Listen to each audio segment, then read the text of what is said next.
start out with a galvanized pail, and then I just took and I tied a ribbon around it and made a bow.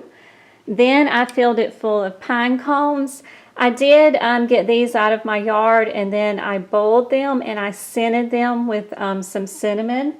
I let them dry out for about 24 hours, and now they're all nice and fresh and clean. You can also buy some store-bought pine cones, and just filled it full. And then you're also going to need a few other items. You're going to want to get some greenery, some Christmas bulbs, garland, and some lights. And I'm using the lights that have like 100 lights in them. And preferably I like to use the green ones, but I did not find any. I was having a hard time finding the green lights, so I just ended up going with the white, but that's okay because we can cover it with pine cones and greenery and so forth and you won't see it. And then some little elf legs. But those are the items that you're going to need to begin the project with, and we'll go ahead and get started. I ended up just using a garland wreath. It was a really small one that I happened to pick up from a dollar store. I think I had paid like $3 for it, but it was a greenery, it was a wreath form. And then I just took and wrapped the lights all around it. And yes, it does look like quite a mess. But what we're going to do is just drop this into the bucket here. But I went all the way around them. And then as you can see, I put pine cones in the bottom. I'm going to lay this on top of it.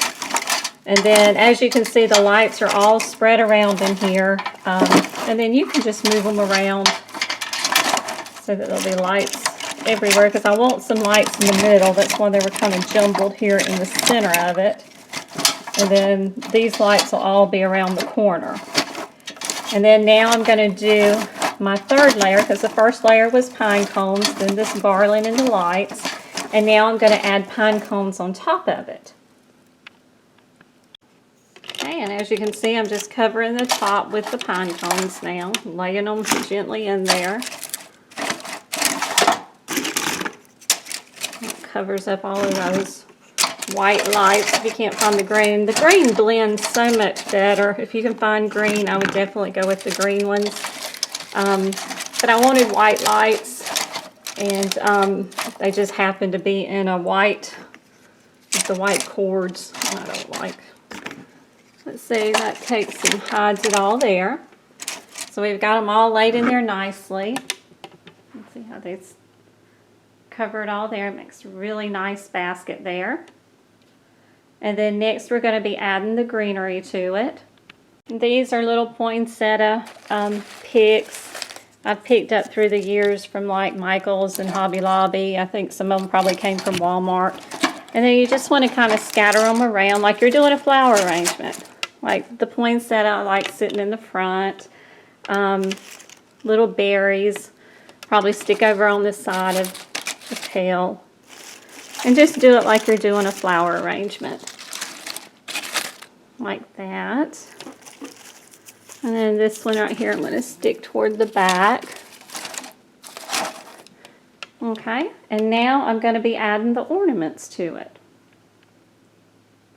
Okay, and then the ornaments I'm just kind of scattering them about in the pail, like in the corners here, covering all those little openings so that those little white lights don't show. Let's see how it's all coming together. I mean, you could leave it like that if you'd like. But now we're going to be adding the little elf legs to it. And I wanted to make it look like an elf fell into the bucket, because I just think that's just so cute and nostalgic. So we're going to be doing that. Voila, there you have it. A beautiful lighted gift basket. I'll go and plug it in for you in just a minute. But there you have it.